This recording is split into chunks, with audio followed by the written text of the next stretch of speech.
Praise the Lord. ஆண்டவராக இயேசு கிறிஸ்துவின் நாமத்தினாலே இந்த யூடியூப் மூலியமாக உங்களை சந்திப்பதில் நான் மிகுந்த மகிழ்ச்சி அடைகிறேன். கர்த்தர் உங்கள் யாவரையும் ஆசீர்வதிப்பாராக. ஒரு புதிய மாதத்துக்குள் நான் வந்திருக்கிறேன் விசுவாசிக்கிறேன். கடந்த மாதத்தில் தேவன் நம்மளை கண்மணி போல பாதுகாத்தார் என்று நான் நம்புகிறேன். இந்த மாதத்திலும் கர்த்தர் நமக்கு ஒரு வாக்குத்தத்தத்தை கொடுக்கும்படி விரும்புகிறார். வேத புஸ்தகத்தை நம்ம எடுத்துக்கொள்ளலாம். வேத பகுதியில் ஆதியாகமத்தின் புஸ்தகம் அதிலே 26வது அதிகாரம் அதில் 22வது வசனம் எப்படியாக சொல்லப்பட்டிருக்கிறது. பின்பு அவிடம் விட்டு பெயர்ந்து போய் வேறொரு துறவை வெட்டினான். அதை குறித்து அவர்கள் வாக்குவாதம் பண்ணவில்லை. அப்பொழுது அவன், நாம் தேசத்தில் பழுகும்படிக்கு இப்பொழுது கர்த்தர் நமக்கு இடம் உண்டாக்கினார் என்று சொல்லி அதற்கு ரெகபோத் என்று பெயரிட்டான். எனக்கன்பான தேவ பிள்ளைகளே, இந்த இடத்திலே ஈசாக்கு தேவன் பண்ணின நன்மைகளை சொல்வதை குறித்து பார்க்கிறோம். அதாவது ஈசாக்குடைய வாழ்க்கையில ஒரு துறவு வெட்டும் பொழுது அந்த துறவுக்கு ஒரு பெயர் வைத்தார். அந்த துறவினுடைய பெயர் தான் ரெகபோத் என்று அர்த்தம். அந்த ரெகபத்துடைய அர்த்தம் என்னன்னா, தேவன் நம்மளை நினைத்தருளினார். இந்த தேசத்தை நாம் பழுகி பெருகும்படி தேவன் நம்மை நினைத்தருளினார். தேவ பிள்ளைகளே, இந்த வீடியோ பார்க்கிற உங்களை பார்த்து கர்த்தர் சொல்லுகிறார், இந்த மாதத்திலே தேவன் உங்களை நினைத்தருளுகிறார். இதே தேசத்தில் இதே வெட்கப்பட்ட இடத்துல நீங்கள் பழுகி பெருகும்படி என் தேவனாகி கர்த்தர் உங்களுடைய வாழ்க்கையில் அற்புதங்களை காணப்படுவேன் என்று வாக்கு கொடுக்கிறார். எனக்கு அன்பான தேவ பிள்ளைகளே, பாருங்க, இப்பொழுது அப்படின்னு சொல்லியிருக்காரு. இந்த வேத பகுதியில் வாசிச்சு பார்த்தீங்கன்னா, இப்பொழுது நமக்கு இடம் உண்டாக்கினார். அதாவது ஃபார் நவ், இந்த நேரத்தில், அதாவது நான் விசுவாசிக்கு இப்படி சொல்ல விரும்புகிறேன், இந்த பிப்ரவரி மாத துவக்கத்திலே, இந்த மாதத்தின் ஆரம்பத்திலே தேவன் என்னை நினைத்தருளுவார். ஒருவேளை இந்த கடந்த மாதங்களிலே பலவிதமான போராட்டங்கள், பலவிதமான இன்னல்கள், பலவிதமான கண்ணீரின் அனுபவங்களை நீங்கள் சந்தித்திருக்கலாம். என்னுடைய ஆண்டவர் சொல்றாரு, இப்பொழுது இந்த பிப்ரவரி மாதத்திலே நான் உன்னை நினைத்தருளுகிறேன். உன் கண்ணீரை துருத்தில வைத்திருக்கிறேன். உன் அலைச்சல்களை நான் அறிந்திருக்கிறேன்.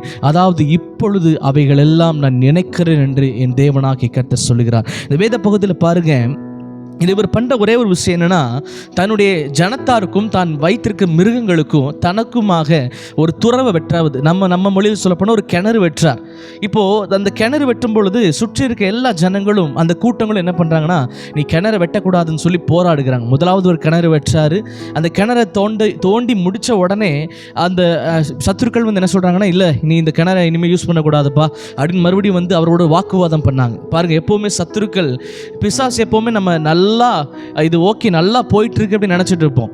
கடைசி நேரத்தில், முடிய நேரத்தில் ஏதோ ஒரு செக் பாயிண்டில் வந்து நமக்கு ஒரு பிரச்சனை கொடுத்த உடனே, இவ்வளோ நாள் பிரயாசப்பட்டனே, இதுக்காக இவ்வளோ நாள் உழைச்சனே, ஆண்டவரே என் வாழ்க்கையில் இதுக்காகவே வாழ்நாள் முழுசன் ஒப்பு கொடுத்துருந்தேனே, என் வாழ்க்கையில் இது நடக்காமல் போயிடுச்சுன்னு சொல்லி பலருடைய வாழ்க்கையில் கலங்குவதை நம்ம பார்க்க முடியும். பாருங்கள், இவருடைய லைஃப்பில் அதுதான் நடக்குது. கிணறு ஆரம்பிக்கிற வரைக்கும் சும்மா இருக்கிறாங்க, கிணறு முடித்த உடனே வந்து பிரச்சனைக்கு வந்துட்டாங்க. பாருங்கள், முதலாவது ஒரு கிணறு வெட்டுறாரு. அதுக்கு அதே மாதிரி பிரச்சனை பண்ணுறாங்க. அதுக்கு ஏசக்கு அப்படிங்கிற ஒரு பேர் வைக்கிறார். சரி, ஓகே, இதுதான் பிரச்சனை ஆயிடுச்சு, வேறொரு கிணறை நம்ம வெட்டுவோம்னு சொல்லி துறவை வெட்டுறாரு. துறவை தோண்ட கடைசி முடித்து அப்பா முடிஞ்சிச்சுன்னு சொல்லும்போது மறுபடியும் அவங்க வந்து பிரச்சனைக்கு வந்து, இந்த கிணறை வைக்கக்கூடாது, வெட்டக்கூடாது, இதை நீ யூஸ் பண்ணக்கூடாதுன்னு சொல்லி பயங்கர பிரச்சனை நடந்த உடனே மறுபடியும் பேர் வைக்கிற சித்துனா. பாருங்கள், இந்த ரெண்டுக்கு அந்த துறவை வெட்டின உடனே பலவிதமான நெருக்கடிகளை அந்த ஈசாக்குடைய வாழ்க்கையில் அந்த மனிதர்கள் கொடுத்தாங்க.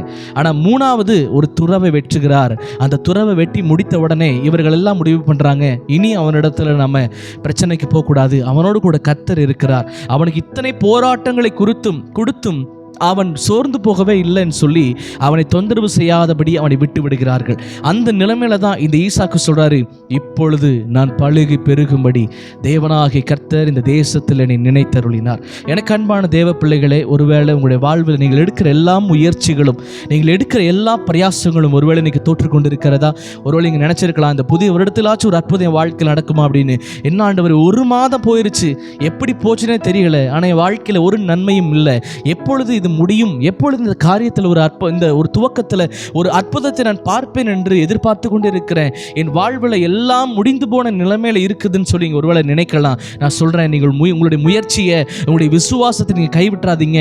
தேவன் உங்களுக்கான ரெகபோத்தை இந்த மாதத்தில் தருவேன் என்று வாக்கு கொடுக்கிறார். எனக்கு அன்பான தேவ பிள்ளைகளை, கடந்த வருடம் ஒருவேளை நீங்கள் பட்ட பாடுகள், நீங்கள் எடுத்த பிரயாசங்கள் எல்லாம் தோற்று போயிருக்கலாம். ஆனால் விசுவாசிக்கிறேன், இன்னைக்கு நம்பிக்கையோடு சொல்லுங்க, அந்த ஈசாக்கு தோற்று போகலை. அதாவது அவர் சோர்ந்து போகலை. ஆண்டவரே என் வாழ்வது நடக்குமான்னு எதிர்பார்த்து அவர் 2 தடவை பிரயாசப்பட்டார்.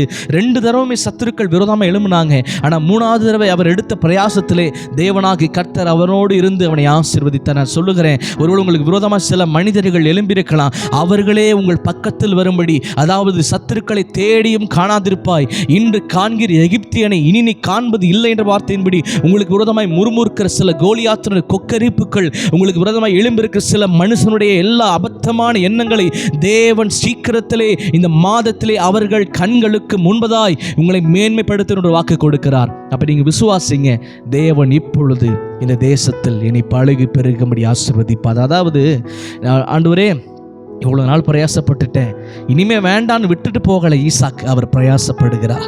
நான் சொல்கிறேன், இன்றைக்கி ஒருவேளை நம்பி பார்த்துட்டேங்க, இனியெல்லாம் நம்புற மாதிரி இல்லை, இனி ஏதோ நடந்தால் நடக்கட்டும், இனி மாறுமான்னு தெரியல, மாறினா மாறட்டும் நீங்கள் நினச்சிட்டு இருக்கலாம். ஈசாக் அப்படி சோர்ந்து போகலை, விசுவாசித்தார். கர்த்தர் எப்படியாகலே நீ ஆசீர்வதிப்பார் நம்பினார். எந்த இடத்துல வெட்கப்பட்டு போனானோ 2 துறவை அவனை போராடி நிறுத்தினார்கள். ஆனால் திரும்ப அவன் முயற்சியில் தேவனாகி கர்த்தருடைய கரம் கூட இருந்தது. எனக்கு அன்பான தேவ பிள்ளைகளை, ஒருவேளை சோர்ந்து போயிட்டீங்களா? இனி இது நடக்காத ஆண்டவரே, இனி இது மாறவே மாறாது, என் கணவனுடைய வாழ்க்கை ஒரு அற்புதம் நடக்காது, என் குடும்பத்தில் இந்த பிரச்சனை ஒரு முடிவே வராது, என் கடன் பாரங்கள் மாறவே மாறாது அப்படின்னு சொல்லி நீங்கள் முடிவெடுத்திருக்கலாம். ஆனால் தேவன் முடிவெடுக்கலை. தேவன் உங்களை ஆசீர்வதிப்பதோடு சித்தமாக இருக்கிறது. தொடர்ந்து விசுவாசத்தை தேவன் சமூகத்தில் வெளிப்படுத்துங்க, முயற்சி செய்யுங்க. ஆண்டவருடைய வாழ்க்கையில் பெரிய காரியங்களை செய்ய போகிறார். அப்போ தேவ பிள்ளைகளே, உனக்கான ரெகபோத்தை கர்த்தர் வைத்திருக்கிறார். கடந்த மாதத்தில் இழந்த சகலவற்றையும் அவர் திருப்பிக் கொள்ள வைக்க போகிறார். அப்போ விசுவாசம் இன்னைக்கு அறிக்கை செய்யுங்க, எனக்கான ரெகபோத்தை இந்த மாதத்தில் அவர் உண்டாக்குவார். இந்த மாதம் எனக்கு ரெகபோத்தின் மாதம், அதாவது பெருக்கத்தின் மாதம், பழுகி பெருகுகிற மாதம். ஒருவேளை குறுகளே பார்த்து நெருக்கத்தை பார்த்து என் கண்கள் இந்த மாதத்திலே நிச்சயமாக நான் சொல்லுகிறேன், ரெகபோத்தை காண போகிறது. நம்பிக்கையோடு நீ கண்களை மூடி நான் ஜெபிக்கிறேன், என்னோடு கூட சேர்ந்து ஜெபிங்க.